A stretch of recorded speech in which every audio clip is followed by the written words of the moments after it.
Squaresoft, Square Enix, whatever you know them as, you obviously will know them best for their critically acclaimed RPG series, Final Fantasy. But truthfully, they actually have a pretty diverse backlog of games. True, a good majority of those games are RPGs, but let's talk about one that's not, because a friend suggested it to me, and because I don't actually care about Final Fantasy whatsoever. Einhander. A 1997 release for Japan, 1998 for North America. Einhander is a 2.5D bullet hell shooter set in the far distant future of our very own Earth. You are the unnamed pilot of a modular ship, the Einhander, which, fun fact, is German for one-handed, which in this case refers to the grabby arm your ship has. You fight for the moon colony known as Selene, and your faction is currently at war with Earth. More specifically, a mega regime headquartered in the giant sprawling city of Sodom. Or Sodom. As far as you know, Earth is an idyllic little paradise that hoards all the needed resources the moon colony needs to survive, thus the current war between these two factions. Selene's main strategy for this conflict is to send well-equipped, expertly piloted ships on kamikaze missions to major industrial and military sectors of the Sodomite regime, as well as resource-rich areas to hinder the capabilities of the Earth-based government. You are one of these pilots. Game starts now. At the beginning, you'll be able to select from one of 3 different types of ships, each with a different gun arrangement. One has a basic machine gun, and 3 modular weapon pods you can swap between for incredibly flexible firepower capabilities. Another has 1 machine gun and 2 weapon pods, which can be fired simultaneously. And the final one has 2 standard machine guns for upped basic firepower, but with the drawback of only having 1 modular weapon pod to use. What's a weapon pod? Well, as you blast your way through the dystopic landscapes of Einhander, enemies will constantly drop these pieces of military equipment that you can pick up and begin using. These are your big ticket guns that will be doing the majority of your heavy lifting as the game goes on.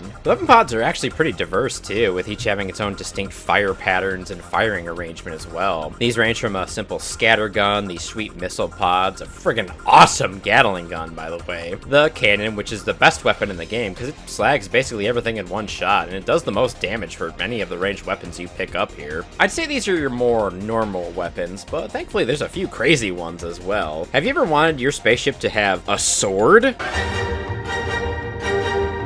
There's also the Hedgehog, which fires genetically engineered hedgehogs that explode on contact with enemies, as well as this Riot Gun, which fires a chargeable bolt of lightning, which absolutely annihilates everything it touches. Honestly, this weapon's pretty badass, since it basically ignores the armors and blocking of enemies as well. All this DACA, and you'll be needing every last drop of ordnance you have to have a snowball's chance in hell of completing your missions here. Coolly, your big mechanical arm, your Einhander, if you will, can grab these weapon pods as they fall from your enemy's charged spaceship, so you don't have to risk getting too close to them. Also very coolly, your attached weapon pods can be adjusted on the fly with a simple push of a button, which gives your entire arsenal more utility. Some weapons can be angled upwards or downwards, some can be angled to fire behind you, which actually is pretty useful for certain bosses and levels too. The controls are kept pretty simple as you'd expect for a bullet hell. Button to shoot basic gun, button to shoot weapon pods, D-pad to move, shoulder buttons to swap your weapon pods, and the triggers to speed up and slow down your Einhander. There, you now know everything you need to know to play Einhander. Good luck. Yeah, Einhander isn't what you would call an easy game. It is, in totality, pretty short. A perfect playthrough of Einhander will only take about an hour or so, but I will reiterate, that is a perfect playthrough of Einhander. No deaths, optimal weapon usage, optimal boss weak zone targeting too. Einhander offers you 3 modes of difficulty to play in, though I must report that they are unfortunately mislabeled in-game. In-game, there is easy, medium, and hard modes. Correctly translated, these modes are actually normal, hard, and Japanese hard. Easy actually makes enemy weapon spread tighter and easier to avoid. Bosses and mid-bosses take less hits to die as well, which makes the difficulty difference actually seeable and appreciable as you're going through the game's various difficulty levels. You get 3 lives and 10 continues a run. Einhander consists of 6 different levels to blast through, with each one giving you a gauntlet of normal enemies to combat as well, and a mid-level as well as an end-level boss too. Your Einhander dies in 1 hit, but you can use your weapon pods to absorb damage from enemy attacks, though this will eventually break them off your ship, but losing a gun is a lot better than losing your fucking head.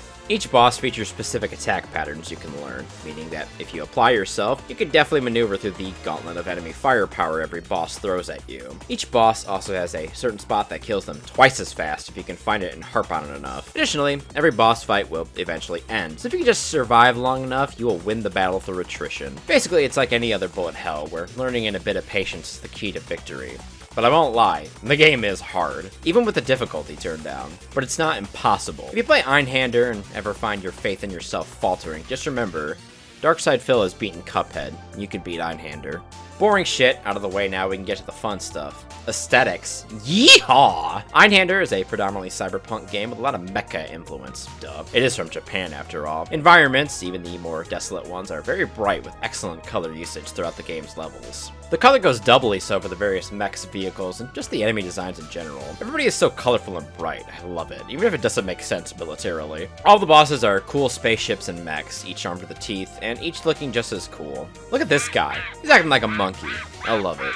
Complementing the mecha and cybernetic aesthetics, Einhander has a very pleasant soundtrack of thumping techno music to accompany the stunning symphony of thunder and gunfire. I'm also a big fan of the size of some of these lads. Some of these bosses absolutely dwarf you in later levels. The big boys really make it feel like it's a suicide mission, which honestly it obviously is. Speaking of that suicide mission, let's get back to the plot, because it actually goes in a pretty interesting direction. Spoilers for Einhander. Against all odds, the Einhander completes all of the increasingly insane and suicidal missions Celine has tasked them with. The pilot, however, has realized something during the missions here on Earth. This planet isn't actually some paradise as Celine has described.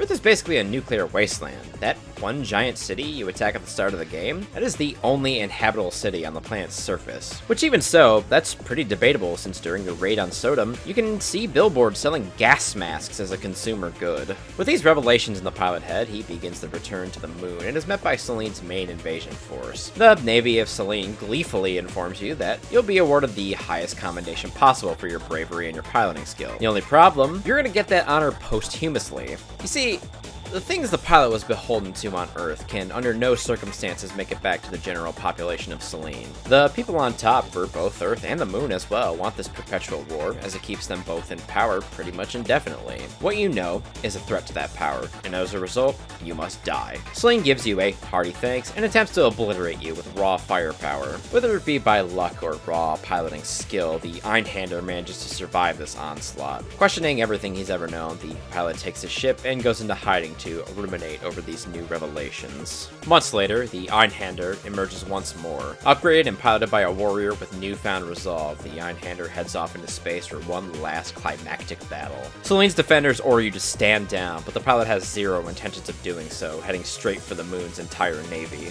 This last battle is friggin' awesome, by the way. It takes place in space against Celine's massive defense forces, with a giant-ass mecha being the final boss. Honestly, this is quite the harrowing space battle, but in the end, the Einhander is victorious. The Einhander's rampage has left both the forces of Sodom and Celine depleted entirely, though, and as a result, both factions agree to a ceasefire, bringing an end to the constant war and violence, if only for a little while. Due to his actions against both governments, though, the Einhander's name is stricken from the records of both factions, so the leaders of both colonies may keep their positions of power. The war will continue one day, but not for quite some time. The only people who remember the legendary Einhander are veterans and survivors of the war. The credits roll, but in a little post-credit scene, a flash of the Einhander is shown, signaling a return of the pilot for the Einhander to, well, never come, unfortunately, but it was hinted at least. And yeah, that's the game. There's also a bad ending where you just die on one of your missions before Celine's main forces show up, which would lead you to believe that you're actually doing what's right, and that your backup was actually meant to come help you. I guess this would motivate you pretty well to try again if you fail, and,